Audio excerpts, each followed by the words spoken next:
Let me tell you a little story. Not a personal story as in my own story, but somebody I met. I was talking about this one time in the khutbah of Jumu'ah, Friday khutbah in a community in the States. Afterwards, a brother, he came up to me.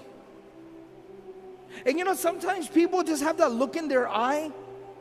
They have that look in their eyes like they have a story to tell. He had that look.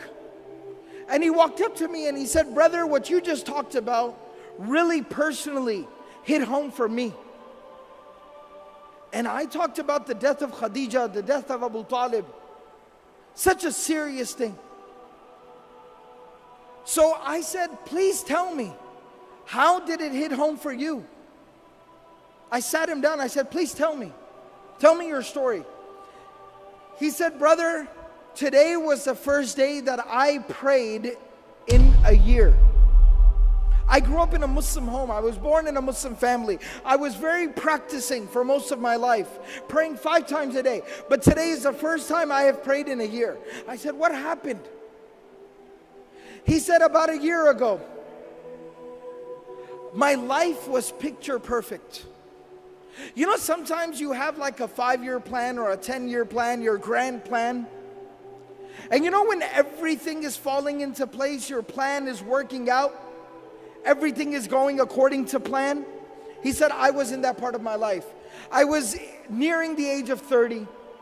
I had gone through college and medical school, working 2 jobs on the side. I had gotten married during that time, found the woman of my dreams, the love of my life. We had 2 beautiful small babies, children, 2 small children.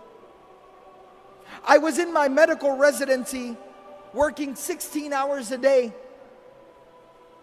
And we were living in a small, tiny little apartment, not in a very good part of town. We had 1 car that was broken down. It kept breaking down every other day. It was very difficult. We were barely getting by. Years and years and years we got through, some way, somehow. I was now nearing the end of my medical residency. So I was starting to get offers from clinics and hospitals and doctors and groups. Very lucrative offers, 6 figures. 6 figures US, big deal. And things were starting to work out. I had not one but multiple offers on my desk. We had gone looking for nice homes so we could buy a house in a nice neighborhood, nice schools for our children. We went to the car dealership and we're looking at minivans and nice cars. Everything was working out. All our dreams were coming true. And he said, one day I came home a little bit earlier than scheduled. I walk into my house. I said, Salamu alaikum, practicing family. I said, Salamu alaikum, as the sunnah is. And nobody responded. I looked at the time, and it was usually the time my wife would put the kids down for a nap, their afternoon nap, and she would take a nap with them as well. So I said, let them sleep. I don't want to wake them up. I don't want to disturb them. So I went, I got some food, I sat down with my books, did some study, answered some emails. After a while, you know when kids, they wake up and they start to kind of fuss and make noise? I heard the kids from the room. The younger one was crying, the older one was talking, I could hear them. I got very excited, as a father does. Let me go, they're awake. It's fun time, family time. So I go to the room and I walked in and my kids are sitting on the bed next to my wife. And my wife is laying there between them, motionless, still, not responding, not reacting. And it looked wrong. Being a doctor, I jumped right in and I checked her and she had been dead. Not now, but for like an hour. She was cold, she was gone. Just like that. He said, brother, at that moment, my life, it fell apart. I lost the love of my life. My children lost their mother. And I lost my faith, my Imaan. He said, the next 24 hours were a blur. Janaza, tadfeen, the burial, it went by. I didn't even realize what was going on.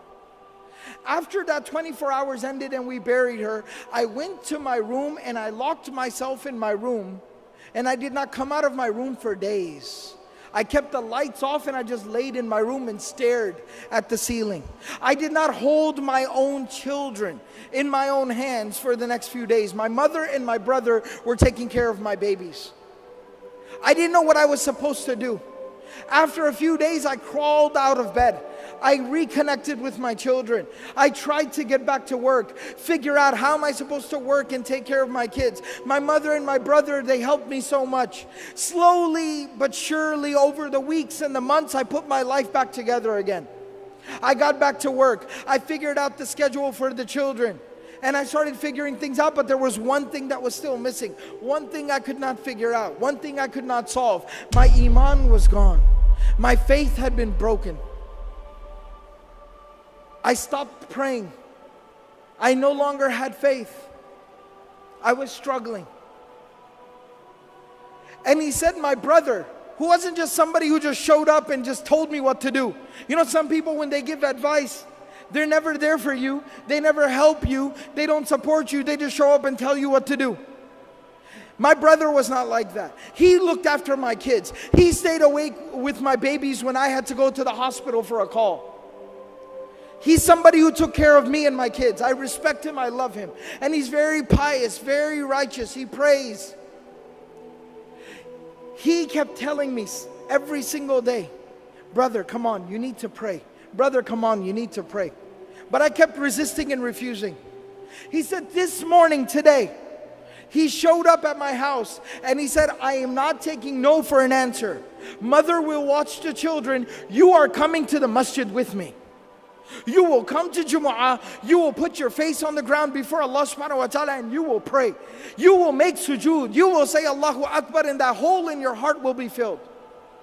And he said, and I came to the Jumu'ah, the Friday prayer, I heard the khutbah and you were telling the story of the Prophet ﷺ, how he lost the mother of his children, how he lost the love of his life. And I found the answer to my question. It made sense to me again. Think about this. After going through so much tragedy, how does somebody continue? How does the Prophet ﷺ wake up the next day, go out there and preach harder than he did yesterday, work harder than he did ever before, knowing that he's going to come home to an empty home, knowing that he's going to come home to an empty bed, knowing that he's going to come home and have to look his children in the face and wipe the tears from their face that their mother is not coming back? How did he persevere? How did he continue? It was at that moment that Allah subhanahu wa ta'ala provided him a solution.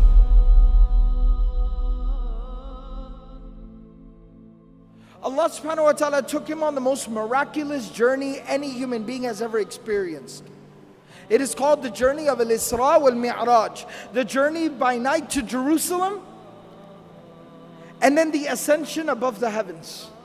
The journey by night to Al-Aqsa, and then the ascension above the heavens.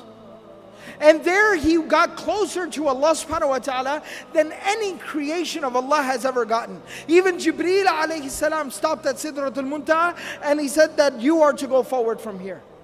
And there Allah subhanahu wa ta'ala gave the Prophet sallallahu alayhi wasallam a gift. And that gift was the 5 times daily prayer. And Allah subhanahu wa ta'ala told the Prophet sallallahu alayhi wasallam, difficulties will come. Adversity will knock your door. Tragedies will befall you. But every single time you fall, stand back up and say Allahu Akbar. Every single time you deal with a difficulty, say Allahu Akbar. Salah will heal your wounds. It'll solve your problems. It'll ease your difficulties.